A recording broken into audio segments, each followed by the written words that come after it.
در روز قیامت از پیشت پرسان میشه که مثلا تو درس فقه را چقدر وقت خواندی؟ تو میگی والله صاحب من 6 سال فقه خواندم. قرآن قاری صاحب در چقدر سال حفظ کردی؟ میگه صاحب 6 سال من قرآن حفظ کردم. آفرین قاری صاحب، حق قرآن ادا کردی، 6 سال وقت تا برای قرآن عظیم الشان دادی و قرآن عظیم الشان در قلب تو جای داره. لکن معنای قرآن و عقیده قرآن، وحدانیت الله را چقدر وقت برش دادی؟ 1 ماه برش وقت دادی، 2 ماه وقت برش دادی. قرآن کلام الله هست. برای حفظ کلام الله 6 سال وقت داری. برای فهم کلام الله چقدر وقت دادی؟ اینا اگر برای فهم از این وقت میدادی، حداقل 6 سال لفظش حفظ کردی. اگر 6 ماه معنای از این تو میخوادی، باز میفهمیدی که قرآن برای تو چی میگه. ایاک نعبد و ایاک نستعین معناش درست میفهمیدی که خاص برای تو عبادت میکنیم. چرا خاص برای الله عبادت میکنیم؟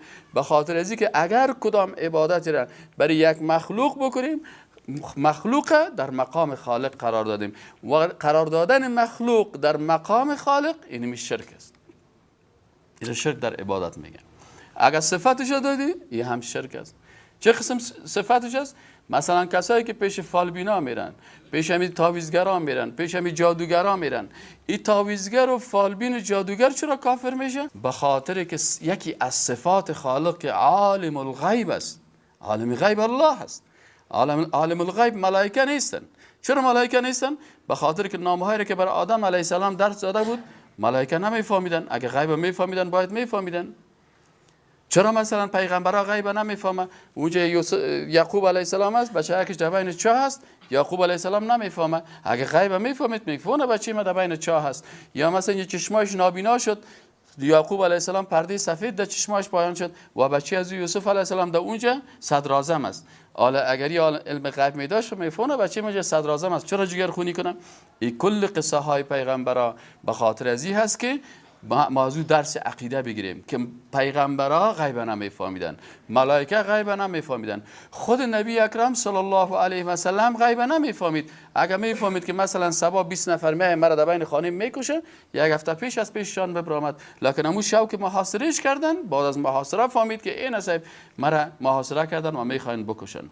پس از کل از این قصه ها چی معلوم میشه؟ معلوم میشه که پیغمبر، ملائکه، اولیاء الله، دوستای خدا یا یکیشان غیب نمیفهمیدن. خب وقتی که یا غیب نمیفهمیدن، این جادوگر و این تعویضگر و این فالبین، این رمل انداز، این غیب میفهمه؟ این خود قطعا نمیفهمه. پس چون خودش ادعای غیب کرد، فالبین کافر شد.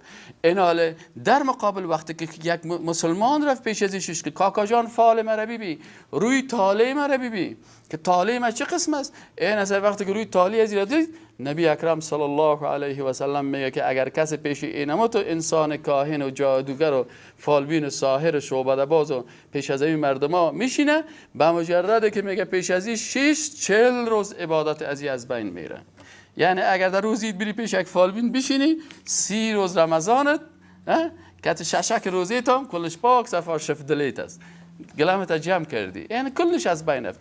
باز میگه اگر باز آمد گفت که والا فالبین راست میگه و گپایش تنها به شیشتنش 40 روز عبادت زایل شد.